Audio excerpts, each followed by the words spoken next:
Organización. La palabra organización deriva del griego organon, consta de un grupo de personas enfocadas en un objetivo en común a lograr. Una organización es un sistema social formado con el fin de alcanzar un mismo objetivo en común. Como todo sistema, este puede contar con un subsistema interno que tenga asignado tareas en específicos. Es importante que las organizaciones cuenten con determinados recursos para alcanzar los objetivos planteados. De esta manera, los recursos pueden ser económicos, recursos humanos, recursos tecnológicos, los recursos inmuebles, naturales o los intangibles. Las organizaciones cuentan con características en específicas. Los grupos humanos pueden funcionar y pueden establecer reglas explícitas y claras, aportar un cierto grado de formalidad y presentar conductas recurrentes. Como la gran característica de las organizaciones es el orden, sus miembros pueden ordenar jerárquicamente, estableciendo normas y reglas, todo apuntado al objetivo previsto. Las organizaciones crean poder, lo poseen y los transmiten. Tipos de organizaciones. Las organizaciones pueden ser con fines de lucros, en este caso vendrían siendo empresas y sin fines de lucro, o con meros fines administrativos de representación, solución o de servicio. ¿Para qué sirve? Como las organizaciones son estructuras administrativas y sistemas administrativos, estos sirven para alcanzar y lograr metas o objetivos de un ente por medio de los organismos humanos o de la gestión del talento humano y de otro tipo.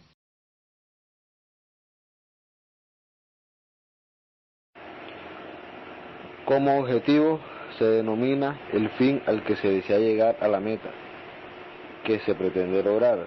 Es el impulso al individuo a tomar decisiones o a perseguir sus aspiraciones, es decir, sinónimo, destino, fin o meta. Objetivo es también alguien que expresa sin que su manera de pensar o sentir influya en sus ideas u opciones. Es una persona imparcial o decepcionada. Por ejemplo, Jorge trató de ser objetivo con sus comentarios. Para la filosofía, objetivo es todo aquello que existe fuera del individuo, que tiene existencia real o concreta. Por otro lado, objetivo es también como se denomina el punto de mira de un arma o el blanco al que se le apunta. Misión. Se entiende por misión de una organización al motivo, propósito, fin o razón de ser y el objetivo principal bajo el cual se constituye una entidad sin fines de lucro. Es una declaración del objetivo central de la organización, de su razón de ser. Es una enunciación a largo plazo que debe distinguir, diferenciar a la organización de las demás e identificar los valores que guían su accionar. Visión. La visión de una organización social es el conjunto de ideas generales, algunas de ellas abstractas, que prevén un marco de referencia de lo que una organización quiere conseguir y espera alcanzar en el futuro. Permite además el trabajo conjunto de todo el equipo de colaboradores y le da un rumbo a la organización. Es fundamental definir la visión de una organización para saber cómo se va a alcanzar la misión o el objetivo central, cuáles son los valores que van a guiarse en este camino y cuál es la conducta que se va a adoptar para llegar a esa meta. La visión debe ser breve y fácil de captar y recordar, además de inspiradora.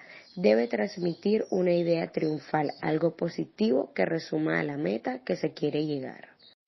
La importancia de la misión y de la visión de una empresa.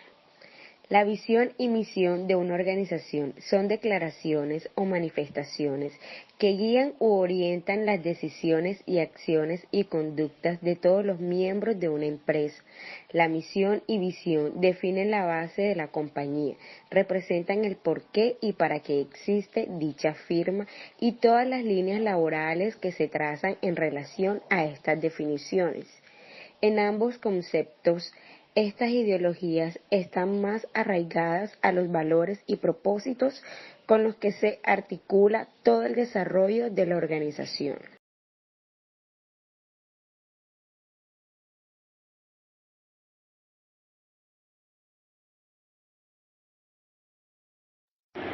La eficiencia. La eficiencia es la capacidad de hacer las cosas bien.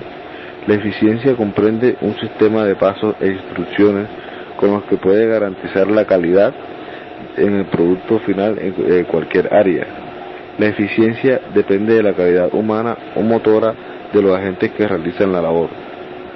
Para expedir un producto de calidad es necesario comprender los ángulos desde donde es visto, en fin, de satisfacer todas las necesidades que el producto pueda ofrecer. La eficacia es la capacidad de alcanzar el efecto que espera o desea tras realizar la acción. No debe confundirse con la eficiencia, que se refiere al uso racional de los medios para alcanzar un objetivo predeterminado, es decir, cumplir un objetivo con los mínimos recursos disponibles y a tiempo.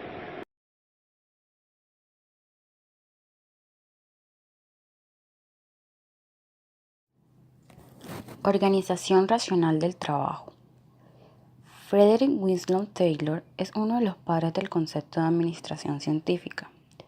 Taylor era un fiel creyente de que un trabajador en una fábrica podía mejorar su eficiencia si se realizaba un estudio científico de su forma de trabajar, concepto que básicamente viene del análisis del tiempo y los movimientos. Esto fue lo que se llamó Organización Racional del Trabajo, o también en sus siglas ORT. Esta teoría se fundamenta en 9 puntos que se explicarán a continuación. Como primer punto tenemos el análisis del trabajo y el estudio de tiempos y movimientos. Aquí Taylor creía que al estudiar los movimientos y tiempos de los trabajadores se podían eliminar los movimientos inútiles y los tiempos muertos. Como segundo punto, en el estudio de la fatiga humana. Según esta teoría, la fatiga humana tenía como efecto la disminución de la productividad y la calidad del trabajo. El objetivo final de la administración científica era eliminar los tiempos que producían fatiga. Como tercer punto, encontramos la división del trabajo y la especialización del operario. Como resultado a esto, los estudios de tiempos y movimientos se detectó que la mejor forma de elevar la productividad era dividiendo y especializando el trabajo. Fue durante esta época que nació el concepto de líneas de montaje.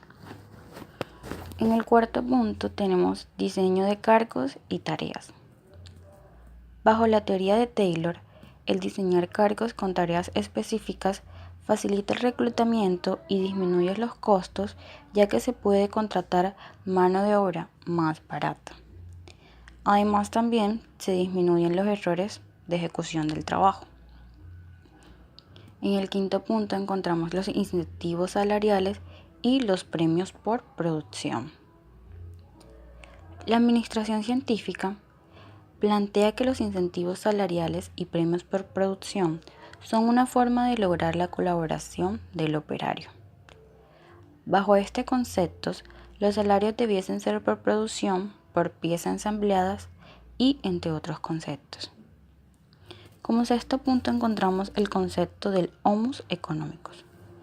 Este concepto nace del quinto punto y dice que el hombre está motivado únicamente por las recompensas salariales y por consecuencia a trabajar por medio del hambre y por la necesidad de dinero para poder vivir. Como séptimo punto encontramos las condiciones ambientales del trabajo.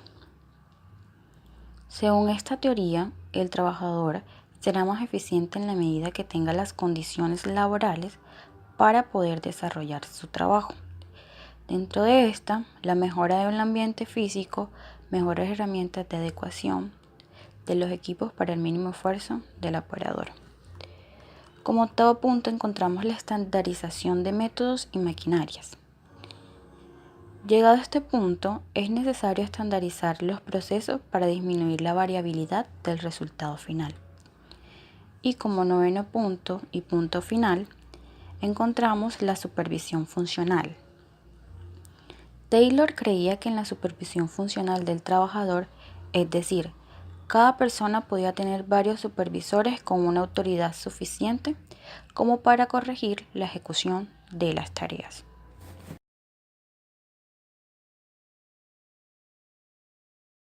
Teoría científica. Frederick Winslow Taylor, el cual nació en 1856 y falleció en 1915, fue su autor. Este fue un grandioso ingeniero mecánico y economista estadounidense, el cual fue el promotor de la Organización Científica del Trabajo y es considerado el padre de la administración científica. Los principios entre los cuales Frederick Winslow Taylor basó su teoría científica fueron los siguientes. Primeramente, encontramos el principio de planeación. Este consiste en sustituir en el trabajo el criterio individual, la improvisación y la actuación empírico-práctica, por los métodos basados en los procedimientos científicos. También es conocido como el principio de la organización científica del trabajo, y se refiere a las actividades que deben utilizar los administradores para reemplazar los métodos de trabajo ineficientes y evitar la simulación del trabajo, teniendo en cuenta siempre tiempos, demoras, movimientos, operaciones responsables y herramientas. En segundo lugar, tenemos el principio de preparación. Este es seleccionar científicamente a los trabajadores de acuerdo a sus aptitudes, prepararlos y entrenarlos para producir más y mejor en concordancia con el método planeado. Asimismo, preparar las máquinas y equipos de producción. En otras palabras, es la fase de selección y entrenamiento del trabajador y la idea es ubicar al personal adecuado a su trabajo correspondiente, según sus capacidades, propiciando una mejora del bienestar del trabajador y así escogiendo siempre al personal más capacitado. En tercer lugar está el principio de control. Este consiste en controlar el trabajo para cerciorarse de que está ejecutándose de acuerdo con las normas establecidas, según el plan previsto. La gerencia debe cooperar con los empleados porque la ejecución sea la mejor posible. También es llamado principio de cooperación entre directivos y operarios, en donde la idea es que los intereses del obrero vayan de la mano con los del empleador. Para lograr esto, se propone una remuneración por eficiencia o por unidad de producto, de tal manera que el trabajador que produzca más gane más y evita así la simulación del trabajo. Y en cuarto lugar está el principio de ejecución. Este consiste en distribuir diferencialmente las atribuciones y las responsabilidades para que la ejecución del trabajo sea disciplinada. En resumen, es la responsabilidad y especialización de los directivos en la planeación del trabajo, puesto que los gerentes se responsabilizan de la planeación del trabajo mental y los operarios del trabajo manual, generando una división del trabajo más acentuada y mayor eficiencia. Teoría clásica. El fundador de la teoría clásica fue el ingeniero Henry Fayol, el cual hizo grandes aportes a los diferentes niveles administrativos. Sistematizó el comportamiento gerencial, estableció los 14 principios de la administración y dividió las operaciones industriales y comerciales en 6 grupos, que se denominarán funciones básicas de la empresa.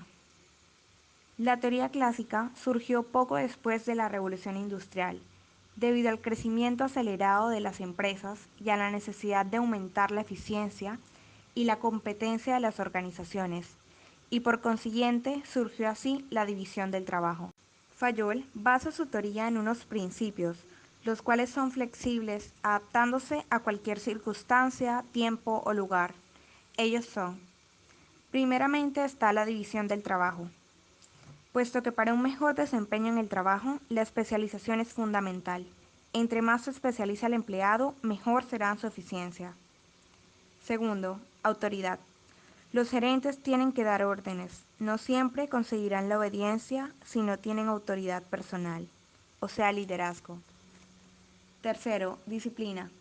Los integrantes de una organización tienen que respetar las reglas y convenios que rigen de la empresa. Cuarto, unidad de mando. Las instrucciones deben ser impartidas por una sola persona, la cual es considerada autoridad. Quinto, unidad de dirección.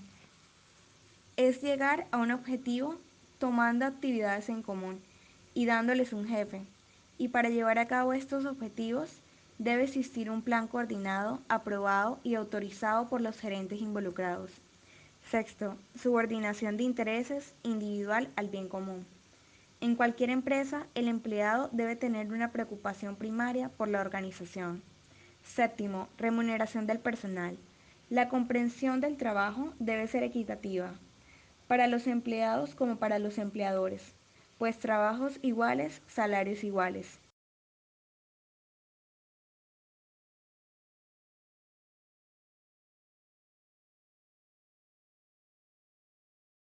Octavo, centralización. Fayol creía que a los gerentes les corresponde la responsabilidad final, pero los empleados deben tener autoridad suficiente para ejecutar adecuadamente su trabajo. Noveno, cadena escalar. La línea de autoridad de una organización pasa en orden de rangos desde la alta gerencia hasta los niveles más bajos de la empresa. Décimo, orden. Cada individuo debe ocupar el cargo más conveniente para él. 11. Equidad.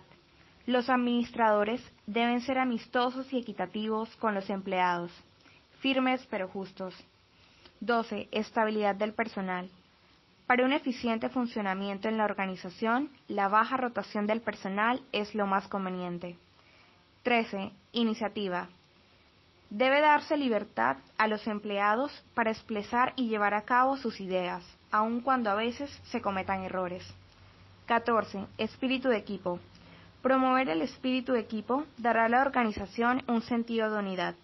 Todos los departamentos dentro de una empresa deben trabajar unidos, para así apoyarse cuando sea necesario, para lograr una empresa conjunta. Teoría humanística. El autor de esta teoría es Elton Mayo, un científico australiano, y el origen de la misma lo podemos ubicar en la necesidad de humanizar y democratizar la administración, liberándola de los conceptos rígidos y mecanicistas de la teoría clásica y científica. En esta teoría, la preocupación por la máquina, el método de trabajo y la organización formal quedan en segundo plano, teniendo así mayor importancia los aspectos psicológicos y sociológicos de los integrantes de una organización. Entre las características de la teoría humanística encontramos énfasis en las relaciones humanas entre los empleados, confianza y apertura, dinámica grupal e interpersonal y autonomía del trabajador. Teoría de los sistemas. Su fundador fue Ludwig von Bartholomä, y esta teoría consiste en que la organización es un conjunto de sistemas que interaccionan entre sí, no solamente a nivel interno, sino también externo, por lo cual va a influir lo que pasa afuera con lo que pasa dentro y viceversa. Sin embargo, la fuerza externa siempre será mayor. El énfasis de esta teoría se da en el ambiente, teniendo en cuenta la relación que tiene la organización con su entorno. Además, dentro de los enfoques de esta teoría encontramos los siguientes. Primero, la organización es un sistema abierto que se ve influenciado por variables externas, las cuales normalmente son ajenas a la organización, por lo cual no son controlables por ella. Segundo, la organización es un sistema dentro de otro sistema. Tercero, la organización es un sistema social con partes independientes pero interrelacionadas, es decir, que están separadas pero sin embargo no pueden subsistir si no hay algún tipo de relación o comunicación entre ellas. Teoría de la burocracia. Su fundador fue Max Weber en 1947 y surge ante el crecimiento en tamaño y complejidad de las empresas y la necesidad de un modelo organizacional racional. Principios de la burocracia. Primero, división del trabajo. Las actividades se subdividen en tareas simples, Cada puesto tiene definidas las responsabilidades y la delegación de autoridad. Segundo, jerarquía de la autoridad. Se estructura la organización. Cada puesto jerárquico tiene responsabilidades y deberes específicos, así como privilegios. Ningún cargo queda sin control o supervisión.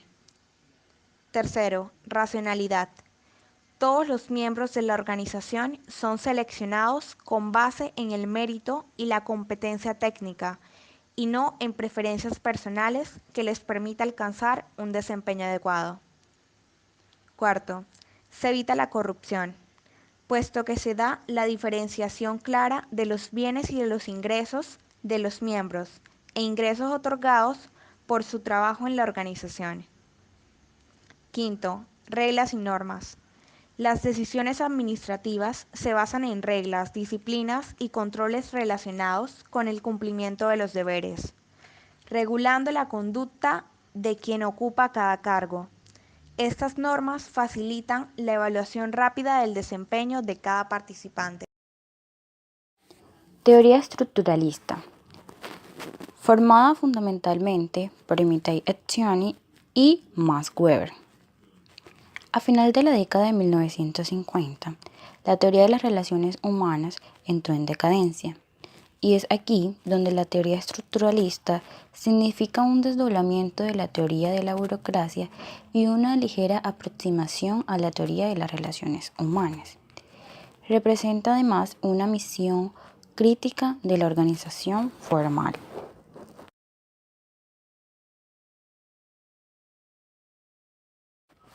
Los principales orígenes que dieron a esta teoría fueron la oposición que surgió entre la teoría tradicional y la teoría de las relaciones humanas, la necesidad de visualizar la organización como una unidad social compleja en la cual interactúan grupos sociales. Además también la influencia del estructuralismo en las ciencias sociales y en su repercusión en el estudio de las organizaciones.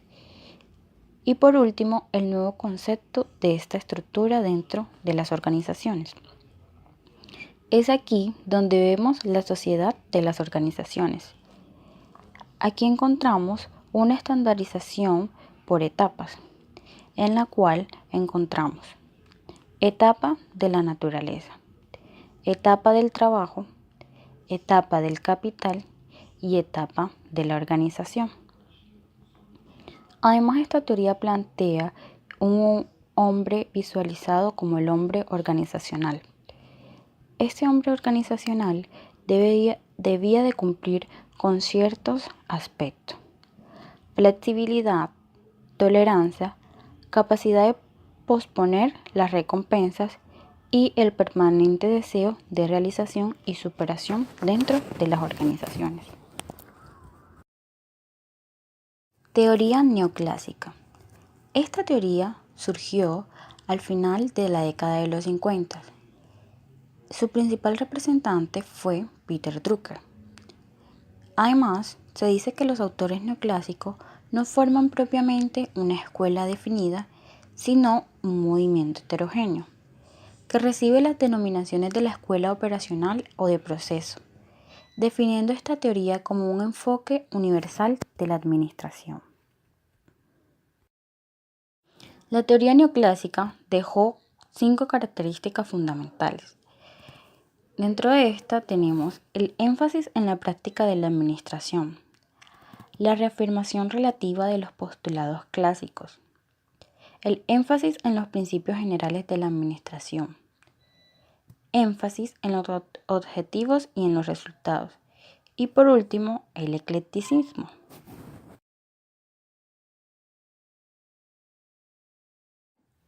En las nuevas tendencias de la administración, primeramente encontramos el enfoque de la empresa que aprende. Dentro de esta se define como aquella experta en crear, adquirir, transferir conocimiento y en modificar su conducta para adaptarse a esas nuevas ideas y conocimientos. Además, posee unas características que son desarrollar y asimilar nuevas habilidades y recursos útiles para mejorar su desempeño continuamente. Aprender de las experiencias del pasado, de los clientes, de los procesos internos y de otras empresas. Liderazgo, cultura, estrategia, diseño organizacional e información compartida. Esta teoría nos dice que debemos aprender a desaprender, reaprender, percibir, asimilar, descubrir bases para así poder transformar estructuras mentalmente. Bueno, el Kaizen es un término japonés que significa simplemente mejoramiento en cualquier área. El Kaizen, aplicado en la administración, significa aprovechar cada día para realizar alguna mejora en cualquier ámbito de la empresa u organización. Y en este proceso de mejoramiento están involucrados todos los entes de la empresa, desde el gerente general hasta el empleado de menor rango en la compañía. Este enfoque no pretende una reestructuración total de la empresa, sino un proceso de mejora poco a poco. Cuando todos los involucrados realmente hayan adaptado el compromiso con la mejora continua, la empresa adaptará a su vez el Kaizen como una identidad. La reingeniería se manifiesta en los directivos como un reto para la transformación de los servicios y de la producción, como una mejora integral, perfeccionando las actitudes y actitudes del personal en sus habilidades competitivas de la organización, logrando nuevos niveles de producción, originando asimismo repensar y rediseñar la nueva forma de concertar y negociar. Esta técnica propone cambios a nivel operativo, cambios radicales de adentro hacia afuera que buscan mejorar la competitividad de la empresa y la eficiencia y agilidad en su funcionamiento interno. Entonces podemos decir que esto busca que el trabajo administrativo sea más eficaz, proporcionando un diseño total de los procesos para brindar mejoras en la organización, en sus costos, calidad, servicio y rapidez. Todo esto dirigido hacia la satisfacción del cliente. El benchmark es un estándar de excelencia que debe identificar, copiar y rebasar. Por lo tanto, es el proceso de ubicar benchmarks en el mercado para aprender de ellos y, si es posible, rebasarlos. En el mundo empresarial se aprende de los mejores a nivel internacional, buscando perfeccionar el desempeño de una organización. El benchmarking posee 3 objetivos que dependen de su tiempo de ejecución. A corto plazo, el aprendizaje entre empresas es lo que se espera para comenzar a aplicar el concepto. A mediano plazo, el mejoramiento continuo, y a largo plazo, la supervivencia y la productividad. Ahora tenemos que tener claro qué es el benchmarking y qué no es.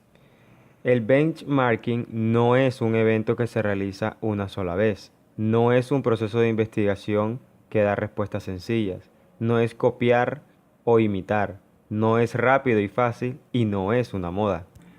El benchmarking es un proceso continuo, un proceso de investigación que proporciona información valiosa, un proceso para aprender de otros, una búsqueda pragmática de ideas, un trabajo que consume tiempo, un proceso de trabajo intenso que requiere disciplina.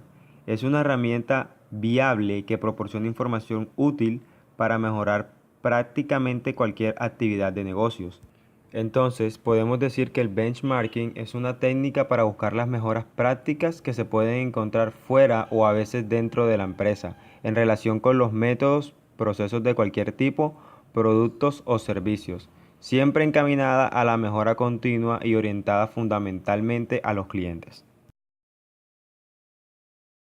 El downsizing es un procedimiento que se caracteriza por analizar los puestos de una organización para eliminar aquellos que resulten innecesarios. Reducción del número de personal tanto de niveles gerenciales como de empleados.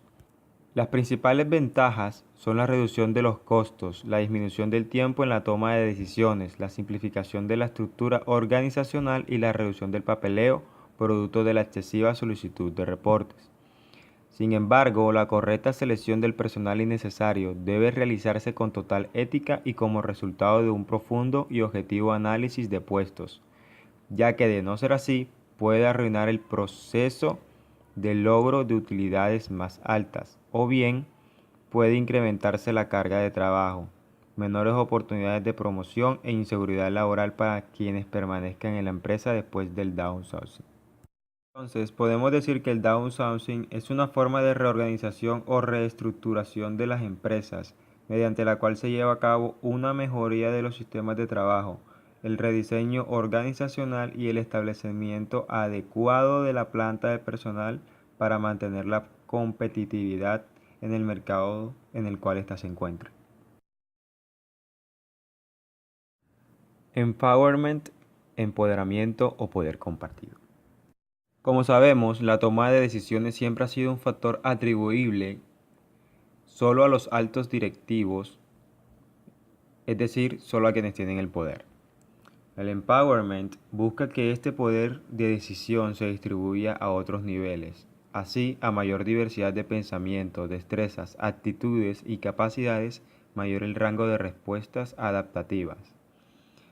Es difícil que una compañía se mantenga a la vanguardia cuando el control sobre las decisiones importantes está en manos de la vieja guardia.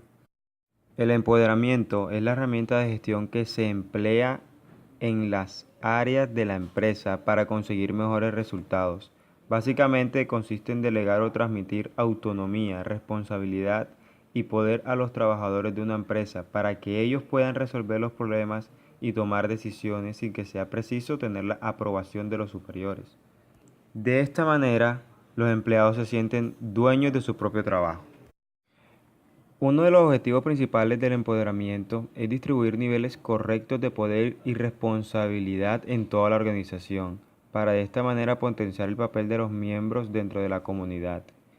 Así también conseguirá incrementar la dedicación y esfuerzo de los trabajadores, además de rentabilizar al máximo sus capacidades y conocimientos.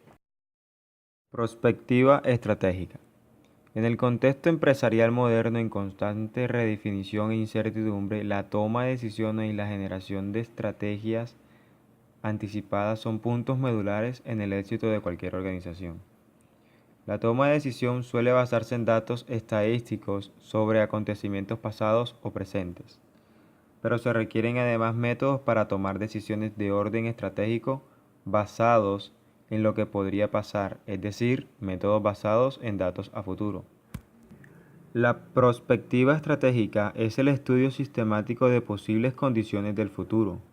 Se basa en la construcción de escenarios futuros basado en el futuro en sí. El propósito no es conocer el futuro, sino ayudarnos a tomar decisiones acertadas hoy y en cada momento, a través de sus métodos que nos obligan a prever o a anticipar oportunidades y amenazas y considerar cómo controlarlas. Prospectiva estratégica comprende metodologías y técnicas para jugar con los futuros escenarios, estudiar las principales variables y a partir de ahí poder crear planes de acción a mediano y largo plazo. En otras palabras, es formular, implantar y evaluar decisiones interfuncionales que permitan a la organización llevar a cabo sus objetivos. Dentro de la prospectiva estratégica tenemos una caja de herramientas en la cual podemos encontrar varios ítems, como lo son establecer el diagnóstico completo de la empresa frente a su entorno, proponer las buenas preguntas e identificar las variables clave, identificar y evaluar las elecciones y opciones estratégicas, iniciar y simular el conjunto del proceso de la prospectiva estratégica y analizar el juego de actores.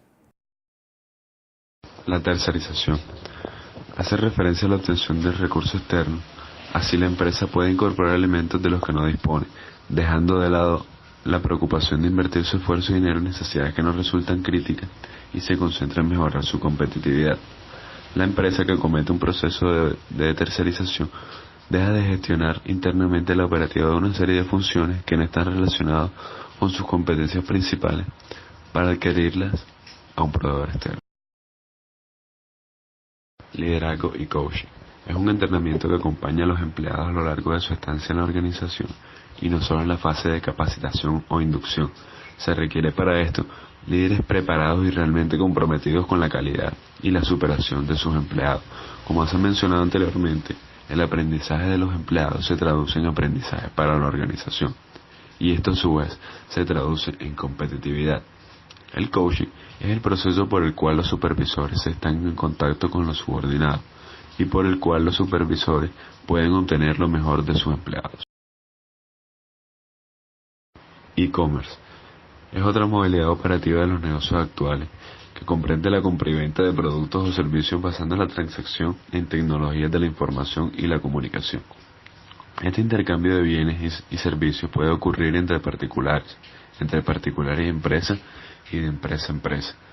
Entre las ventajas del e-commerce que promociona se encuentra el reforzamiento de la fidelidad del cliente a través del acercamiento mediado por el TICS, contacto con proveedores de cualquier punto geográfico, alcance de segmentos de mercado físicamente remotos. Just in time. Se trata de un sistema de origen japonés para el control del inventario, quien también recibe el nombre de método Toyota. Su propósito es reducir al mínimo los costos por el manejo de inventario innecesario. La filosofía es tener los insumos correctos en las cantidades exactas justos en el momento en que se requieren y no resguardados por tiempo indefinido en el almacén. Además del inventario, la planeación justo a tiempo está siendo aplicada a la manufactura, el diseño, la distribución, las ventas, el servicio e incluso al presupuesto.